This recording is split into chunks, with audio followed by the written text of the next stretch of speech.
আপনারা দেখতে পাচ্ছেন আমাদের কৃষক ভাইদের জন্য একটা ঘর বানানো হয়েছে।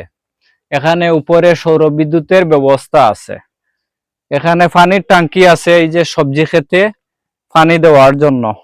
আমি আপনাদেরকে আটি আটি দেখাইতেছি, আমার লগেও এই যে কি সুন্দর করে দিও তুমি, কি সুন্দর করে এই জায়গাটা বানানো হয়েছে। দেখেন তো, সালে কিন্তু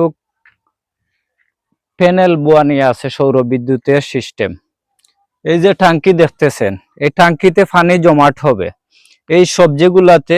এখানে টমেটো আছে, বেগুনের চারা আছে, লাউ চারা আছে।